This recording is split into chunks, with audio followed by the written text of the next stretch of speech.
Assalamualaikum warahmatullahi wabarakatuh, tuan dan puan.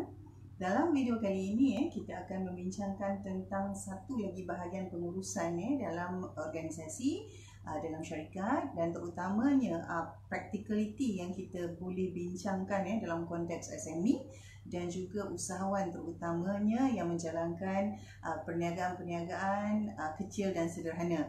Baik, untuk tujuan itu tuan dan puan, dalam keadaan semasa kita banyak bercakap tentang teknologi, tentang bagaimana kita menguruskan hal-hal syarikat dan juga hal-hal perniagaan secara virtual. Bermakna kebanyakan komunikasi kita, mesyuarat-mesyuarat kita dan perbincangan-perbincangan yang kita jalankan itu banyak dilakukan secara online. Bermakna kita tidak ada pertemuan ataupun perjumpaan yang berbentuk face to face, yang berbentuk offline. Jadi dalam keadaan itu tuan dan puan, ada beberapa isu yang berlaku, iaitu isu pengurusan. Bagaimanakah kita sebagai ketua dalam syarikat atau ketua dalam unit-unit ataupun departmen yang ada dalam syarikat yang kita sedang jalankan sekarang ini, untuk memastikan sentiasa ada produktiviti itu, sentiasa ada efisiensi itu, dan sentiasa ada konsistensi yang kita mahu kekalkan dalam pengurusan perniagaan kita itu tadi. Jadi tuan dan puan, tidak kiralah sama ada perniagaan kita itu bagi kita mungkin perniagaan itu terlalu kecil, ataupun bagi setengah orang merasakan bahawa perniagaan yang dijalankan itu tidak mencecah jualan sejuta, 2 juta. Tetapi selagi mana tuan dan puan menguruskan satu entiti bisnes, satu syarikat yang menjalankan aktiviti perniagaan, bermakna tuan dan puan tidak dapat lari daripada adanya pengurusan dalam hal-hal yang berkaitan produktiviti dalam aktiviti perniagaan tuan dan puan. Baik, kita lihat dalam situasi biasa tuan dan puan, sama ada ianya berbentuk offline ataupun virtual, kedua-duanya sama penting untuk kita memastikan adanya efisiensi, adanya produktiviti yang dikekalkan dalam konteks pengurusan hal-hal kerja yang mana perlu kita selaraskan dengan tim, iaitu staff, kita punya kontrak punya servis, sama ada kita engage kepada third party. Jadi bagaimana semua ini dan perkara ini kita perlu uruskan supaya kita dapat mencapai satu tahap produktiviti yang optimum dan maksimum untuk syarikat kita. Terutamanya apabila tuan dan puan mula berpindah daripada pertemuan ataupun pengurusan secara normal, iaitu face to face, dan seterusnya kepada virtual. Jadi prosesnya masih lagi sama, tetapi platform dan cara serta pendekatannya mungkin memerlukan perkara-perkara baru yang tuan dan puan perlu explore, perkara-perkara baru yang perlu diteroka supaya kita dapat terus mencapai tahap produktiviti yang diperlukan oleh syarikat. Baik, untuk tujuan itu tuan dan puan, saya ingin membawa 4 perkara bagaimana biasanya kita menguruskan satu kumpulan staff ataupun satu kumpulan pekerja supaya mereka ini bukan hanya kita bangunkan untuk dia menjalankan kerja, tetapi kita membangunkan mereka menjadi satu kumpulan yang produktif, boleh membuat keputusan sendiri, boleh berinovasi dan mampu untuk mengeluarkan atau mengetengahkan solusi-solusi yang bagus dan baik untuk syarikat. Baik, pertamanya tuan dan puan adalah menjadi satu kebiasaan untuk kita sentiasa kerap berkomunikasi dan memeriksa dan memantau apa yang dilakukan oleh tim kita ini tadi. Ada setengah individu mungkin berfikir bahawa jika begitu puan, maksudnya kita sudah micromanage. Ada yang mengatakan bahawa beberapa individu ataupun leader ataupun ketua-ketua yang menjalankan tugas-tugas pemantauan ini secara mikro, dan apabila menjalankan secara mikro ini banyak yang tidak gemar, yang tak suka di mana ketuanya atau majikannya micromanage mereka ini. Walau bagaimanapun tuan dan puan, sekiranya situasi itu baru, sebagai contoh perpindahan daripada offline kepada online, dan juga apabila tim itu juga baru dalam situasi tertentu, maka mahu tak mahu kita masih perlu ada satu tahap micromanagement yang kita kena adakan juga. Dia dalam tempoh yang mungkin lebih pendek, tetapi masih perlu ada dalam keadaan tertentu micromanage itu tadi, masih perlu ada. Okey.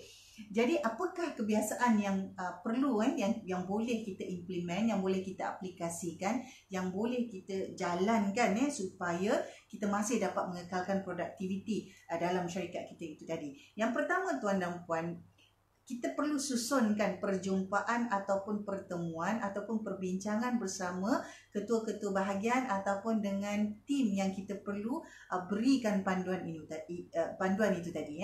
Jadi ada kalanya tuan dan puan boleh menjalankannya dalam bentuk harian. Ada sesetengah itu perlu dijalankan dalam bentuk mingguan. Ada sesetengah bahagian pula boleh dan perlu dijalankan dalam bentuk bulanan. Walau bagaimanapun sekiranya tuan dan puan sedang menghadapi situasi yang berbentuk krisis, berbentuk perubahan yang sukar untuk dijangka, terlalu banyak uncertainties itu ataupun ketidakpastian itu tadi, maka adalah dia lebih baik untuk diadakan lebih kerap. Jadi katakanlah tuan dan puan sudah menetapkannya sebagai setiap hari, setiap hari. Pertemuan ataupun feedback setiap hari. Jadi situasi ini pada peringkat permulaan mungkin akan mengambil masa sejam 2 jam. Tetapi lama kelamaan apabila sudah menjadi rutin dalam tempoh 5 ke 10 hari, mungkin ia akan bertambah pendek masa yang diperlukan. Mungkin hanya 45 minit ataupun 30 minit sahaja untuk mendapatkan feedback dan juga kemaskini perkara yang berlaku. Katakanlah tuan dan puan, katakanlah perjumpaan itu sudah ditetapkan seminggu sekali, sama ada secara virtual ataupun face to face. Jadi dalam keadaan sekarang ni, dalam keadaan semasa, mungkin kita bercakap secara virtual. Katakanlah tuan sudah tetapkan setiap hari Jumaat kita akan ada perbincangan secara khusus. Jadi pertama sekali adalah untuk review apa perkara yang berlaku minggu lepas. Kalau ini dalam konteks seminggu sekali. Kalau tuan dan puan jalankannya dalam bentuk setiap hari, maka dia mestilah berbentuk untuk review, untuk melihat semula apa cabaran-cabaran, maksudnya feedback. Apakah cabaran-cabaran ataupun apa yang telah berlaku semalam atau minggu lepas. Jadi dibincangkan. Sekiranya meeting itu, perjumpaan itu adalah dalam bentuk seminggu sekali, maka ia berbentuk apa yang berlaku dalam minggu lepas. Sekiranya setiap hari, maka ia adalah perbincangan untuk review apa yang berlaku semalam. Jadi apabila kita review semua ni, mestilah dilihat apakah perkara baik yang berlaku dan boleh kita teruskan. Apakah perkara yang tidak baik dan kita perlu berhenti, tamatkan serta merta, jangan buat lagi. Ataupun apakah perkara yang belum kita buat dan kita perlu buat supaya segera masalah itu dapat diselesaikan. Ini antara perkara yang pertama yang perlu dibuat. Kemudian yang kedua, barulah kita tengok kepada isu-isu yang berbangkit. Ada isu-isu yang berbangkit, iaitu perkara-perkara yang mungkin kita dapati dia berbentuk teknikal. Ataupun apakah ia itu berbentuk sistem yang tidak mencukupi, ataupun alat-alat kerja yang tidak menyokong apa yang kita sedang lakukan itu. Ataupun apakah ia adalah berkisar tentang isu manusia. Jadi sama ada isu itu timbul dan perlu dilakukan sesuatu, apakah ia berkenaan sistem? Apakah ia berkenaan dengan keperluan latihan ataupun keperluan untuk bimbingan? Ataupun sebenarnya memang isu ataupun masalah orang itu sendiri. Jadi isu ini yang perlu dibincangkan dalam sesi itu. Baik, yang ketiga adalah tentang peluang. Perlu bincangkan juga apakah peluang yang ada yang perlu kita ambil, apa yang perlu kita ambil. Kalau input itu ataupun feedback itu adalah berdasarkan mingguan, mungkin kita nampak ada peluang-peluang baru yang perlu kita ambil, yang perlu kita take up untuk minggu seterusnya. Sekiranya berbentuk harian, apakah peluang-peluang yang mungkin kita perlu ambil, yang kita perlu lihat, yang kita perlu explore untuk esok. Jadi kena ada perbincangan peluang. Di manakah yang kita boleh perbaiki, di manakah yang kita boleh masuk, di manakah yang perlu kita ambil. Itu tentang peluang. Dan yang empat, yang terakhir sekali ialah what's next. Apa yang seterusnya yang perlu kita lakukan. Apa yang kita perlu lakukan. Jadi 4 langkah ini tuan dan puan, 4 perkara ini merupakan salah satu perkara yang membolehkan kita memantau dan memastikan produktiviti kumpulan kita, produktiviti kerja-kerja yang berlaku dalam unit-unit dalam syarikat kita untuk dikekalkan. Tidak kira sama ada ia berbentuk virtual monitoring ataupun berbentuk memang offline monitoring apabila tuan dan puan memang berada dalam situasi perjumpaan mesyuarat bulanan, mesyuarat mingguan, mesyuarat harian, maka inilah sebenarnya 4 perkara yang perlu kita letakkan sebagai cara untuk kita memastikan dan memantau. Jadi bagi kita apabila kita nak bangunkan we want to build our team. Kita nak membangunkan satu kumpulan. Jadi apabila kita membangunkan satu kumpulan, kita tidak boleh menjadi center of solution. Jadi kita tidak boleh ada ketua-ketua atau tim atau individu dalam syarikat kita itu yang sentiasa datang kepada kita bertanya soalan untuk mendapatkan jawapan, untuk mendapatkan solusi. Dia tidak begitu. Kerana sekiranya itu berlaku bermakna tuan dan puan, cara pengurusan kita selama ini salah. Sekiranya staf kita masih tidak boleh berfikir sendiri, masih lagi setiap kali nak buat sesuatu tanya kita, setiap kali nak buat satu keputusan tanya kita, setiap kali nak menjalankan sesuatu perkara tanya kita, bermakna kita tidak menjalankan satu sistem ataupun kita tidak menguruskan hal ehwal pembangunan manusia dalam syarikat kita itu dengan betul. Jadi antara yang kita buat itu ialah tuan dan puan, apabila ada pertanyaan-pertanyaan, maka jawab semula dengan pertanyaan. Dan pertanyaan itu dimulakan dengan perkataan-perkataan ataupun ayat-ayat yang membolehkan ahli dalam kumpulan kita itu ataupun staf kita itu tadi berfikir. Sebagai contoh, apa yang perlu kita lakukan? Katalah sebagai contoh, ada situasi dia bertanya, maka kita tanya semula kepada staf kita itu. Apa yang perlu kita lakukan supaya kita boleh dapat itu. Maksudnya kalau dia ada masalah, katalah contohnya, puan saya dah buat video home learning untuk murid-murid 4 tahun, tetapi ibu bapa tak ada yang respon. Jadi kita tanya semula, apa yang awak fikir? What do you think can make parents be more participative? Jadi bila kita tanya balik soalan tu, maka dengan sendiri tim kita itu perlu berfikir. Jadi apabila dia berfikir, dia bagi satu solution, sekiranya kita nampak solution itu tidak wajar ataupun tidak patut, tanya lagi soalan. Tanya lagi satu soalan yang membolehkan dia berfikir, boleh ke tak boleh dia buat tu. Ataupun kita sendiri tidak pasti, maksudnya kita sendiri tidak tahu ini idea baru. Jadi soalan kita itu pula, apa yang menyebabkan awak dapati jalan ini, cara ini boleh dilaksanakan. Jadi kita tidak terus menolak idea itu ataupun kita tidak terus memarahi staf kita itu kerana memberi satu idea yang kita tahu tak boleh dilakukan.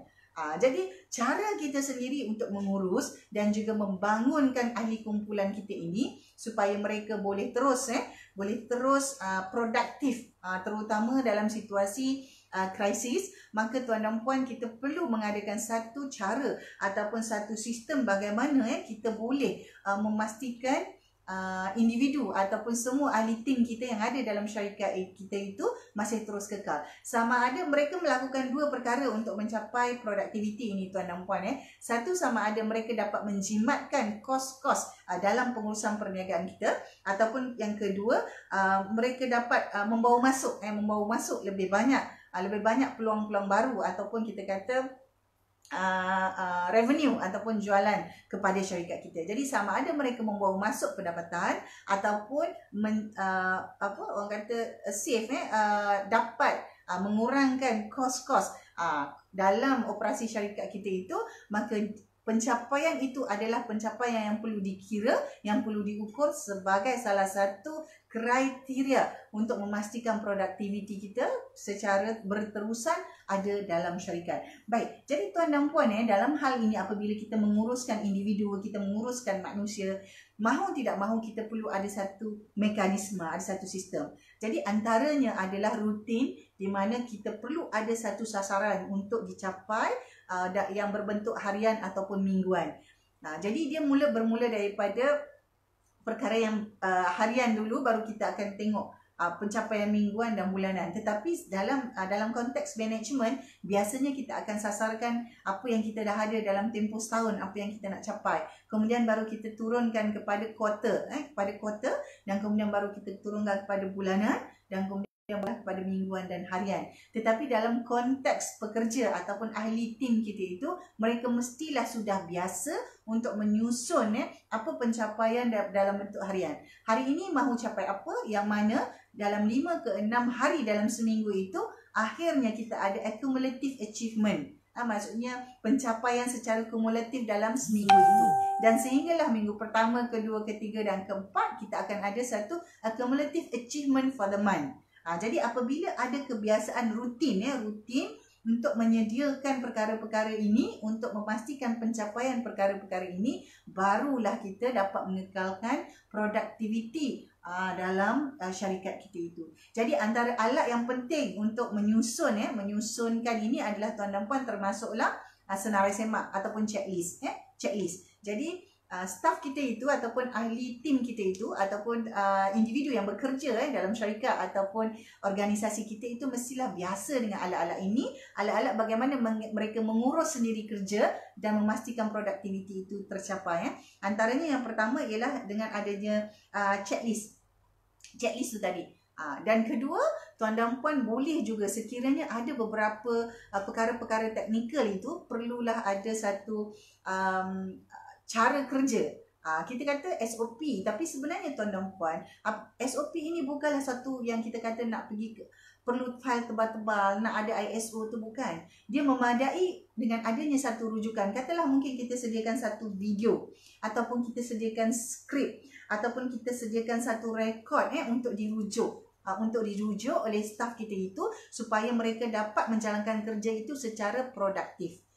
Jadi satu adalah tadi kita akan sebut sebagai checklist tadi. Satu lagi adalah orang kata sokongan kepada bagaimana nak melakukan satu perkara itu tepat, cepat dan dalam tempoh masa tertentu dengan adanya bantuan seperti video, skrip dan juga rakaman suara ke apa kan. Jadi boleh dirujuk semula.